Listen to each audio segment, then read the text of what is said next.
With the baby boomers on the verge of retirement, we're at the tipping point where Social Security surpluses become deficits. Many of us are vaguely aware that the program's finances are unsustainable, but the details are shocking. Annual shortfalls will reach more than $400 billion before 2030 and more than $1 trillion before 2050. Cumulative deficits between 2014 and 2083 will total about $27 trillion, or about 3 times more than the current national debt. This gigantic fiscal shortfall is not the only dark cloud. Equally troubling, Social Security is deteriorating into a really bad investment for workers. People are paying record amounts of tax into the program during their working years, but the benefits they are promised, which they may not even get, are very meager by comparison. In this Center for Freedom and Prosperity video, we're going to look at how Social Security can be saved with personal retirement accounts. I'm Dan Mitchell of the Cato Institute. First, some background. When Social Security began, workers must have felt like they won the lottery. The payroll tax was only 2% on just the first $3,000 of income. Yet even though they paid very little tax, these workers got full benefits when they retired. Today's workers are not nearly so lucky.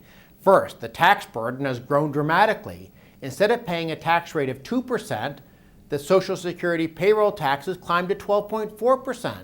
And instead of paying the tax on just $3,000 of income, the tax now applies all the way up to $107,000. As a result, the maximum annual tax has risen from $60 to about $13,000. Benefits, however, have not grown nearly as fast. Workers used to get back all the taxes they paid, plus interest, after spending just a few years in retirement. Retirees today, by contrast, will have to live a long time to get their money back. And those just entering the workforce will have to live past 100 to get a market rate of return from Social Security. These bleak forecasts, by the way, magically assume the government will pay promised benefits even though the program is actuarially bankrupt. Good luck with that. So what should we do? Politicians will be tempted to address the program's giant deficit by raising taxes and/or cutting benefits. This is hardly an attractive option for workers. The so-called tax solution, for instance, would boost the payroll tax rate to 18%, making Social Security an even worse deal for today's workers. Instead of having to live until, say, 105 to get a decent return on the money, they might have to live to 120. This is the catch-22 of Social Security. Raising taxes and cutting benefits would help the program's finances, but only by making workers pay more to get less, sort of like selling someone a hamburger but charging them for a steak. By contrast, cutting taxes and raising benefits would make Social Security a better deal for workers, but it would drive the program into the red that much quicker. Perhaps this is why so many countries around the world, facing the same demographic trends and fiscal problems as America, have responded by reforming their old age programs with personal retirement accounts. This modernization allows policymakers to escape the catch-22. Younger workers forgo the miserly benefits promised by government-run retirement schemes in exchange for the chance to invest a portion of their taxes privately. This saves the government money in the long run while allowing workers to amass greater retirement wealth. There are 6 things you need to know about Social Security and the case for personal accounts. 1. Social Security is broke. This is a simple matter of mathematics and demographics. It's good news that we're living longer, but it means that Ponzi schemes are doomed to fail. Future deficits will make our current mess seem trivial by comparison. 2. Social Security taxes already are too high. The payroll tax is a job killer, yet some politicians want to further add to the burden. But if they keep us trapped in the current system, that's going to happen. 3. Social Security is a bad deal for workers. Everyone is losing out as Social Security goes deeper in the red. Minorities are especially disadvantaged by the current system because they have lower lifespans. 4. Personal accounts are the way to provide a safer and more secure retirement.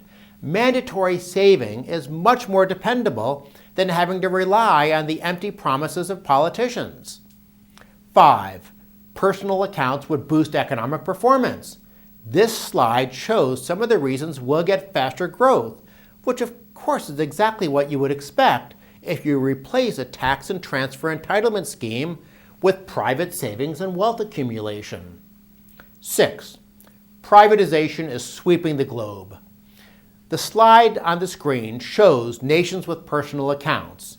Chile and Australia deserve special attention because they have full privatization and their systems have been in place for 20 to 30 years. Not surprisingly, they're getting great results. If all this sounds too good to be true, there is a catch.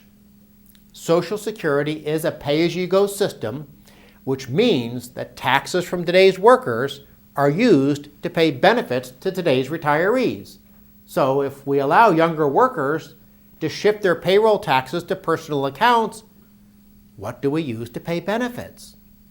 Since nobody wants to pull the rug out from under older workers or current retirees, we will need to come up with money, a lot of money, to fulfill those promises. We're talking about trillions of dollars. But this isn't an argument against personal accounts. The transition costs of personal accounts are actually lower than the transition costs of trying to bail out Social Security. In other words, we're in a deep hole right now, but it's easier to get out of the hole if we implement real reform rather than waiting for the system to collapse. In conclusion, I want to stress that this is not just about numbers. Personal retirement accounts mean individual responsibility. They mean the opportunity to pass wealth from one generation to the next. Individual accounts mean more economic vitality. They mean saving our children and grandchildren from a future of debt.